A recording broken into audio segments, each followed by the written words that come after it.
जब हम लोग पढ़ते थे इंजीनियरिंग कॉलेज में तो एक लड़की नहीं पढ़ती थी। क्या स्थिति थी हम लोगों के अपने उस टाइम में, कितना खराब लगता था। और कोई भी महिला आ जाती थी तो सब लोग खड़ा होकर महिला को देखने लगता था। यह स्थिति थी हम लोगों के समय की बात। अब उसके बाद आप देख लीजिए कि अब कितना इंजीनियरिंग में और मेडिकल में अब कितनी लड़कियां पढ़ रही हैं। इसलिए अब इसमें काफी विकास हुआ है और हम लोगों के लिए तो खुशी की बात है कि आज अब आप लोगों ने कह दिया कि भाई करेंगे, और हम लोग तो पूरा का पूरा काम कर रहे हैं। हम लोग तो देख ही रहे हैं कि एक एक चीज के लिए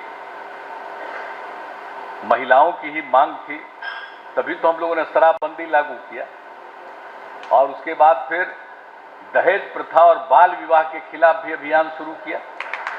और इस साल और पिछले साल से भी हमने शुरू करके जो शुरू किया है समाज सुधार अभियान। एक तो दहेज प्रथा और बाल विवाह, इसको लेकर के भी लोगों के बीच में काफी तेजी से ताकि हो। अब लड़की को शादी करने के लिए कोई दहेज लेगा, इससे बढ़कर के तो कोई फालतू चीज है ही नहीं। अरे शादी होगी तभी ना बाल बच्चा होगा। हम ही लोग या कोई है यहाँ पर तो माँ है तभी ना पैदा हुए। माँ के बिना पैदा हुए, बिना स्त्री के बिना पैदा हुए। लड़का लड़का शादी कर लेगा तो कोई पैदा होगा? तो आप बताइए, शादी करते हैं तो आपको बाल बच्चा होता है और उसे शादी करने के लिए आप दहेज लीजिएगा। इससे बढ़कर के कोई दूसरा चीज अन्याय नहीं। और ये पूरा का पूरा अभियान चला रहे हैं। और हम लोगों ने तो कह दिया कि अगर कोई शादी करेगा, लिखेगा कि भाई दहेज नहीं लिया है, तभी उसके यहाँ शादी में जाएंगे। अगर नहीं रहेगा, अगर दहेज लेगा तो उसके शादी में। सब लोगों को कहा है और चारों तरफ हमने महिलाओं को। और किस तरह से जीविका समूह हम लोगों ने बनाया, महिलाओं को कितना आगे बढ़ाया।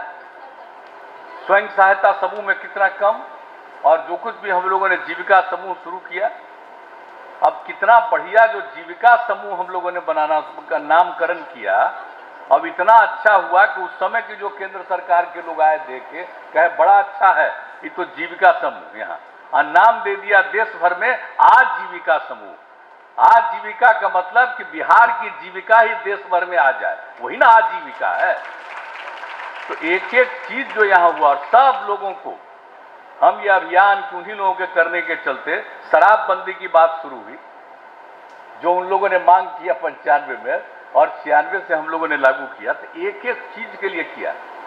इसलिए तो महिलाओं के लिए पढ़ना और उनको जागृत रहना, और यहाँ पर आप लोग भी इन सब विषयों की भी चर्चा कर रहे थे, ये बड़ी खुशी की बात है। और सब लड़की है उसको हम कहेंगे कि इस बात को लेकर के कहीं भी दहेज प्रथा नहीं हो, ये बात देखिए। और न बाल विवाह, कम उम्र में किसी की शादी हो, ये सब बहुत गलत चीज है। और कम उम्र में शादी होने के बाद तरह तरह की बीमारियां फैलती है। तो ये सब चीजों को निश्चित रूप से पढ़िए, खूब आगे बढ़िए, लेकिन जरूर लोगों के बीच में जब कभी भी जाइए तो लोगों के बीच में इन सब चीजों की भी चर्चा करिए।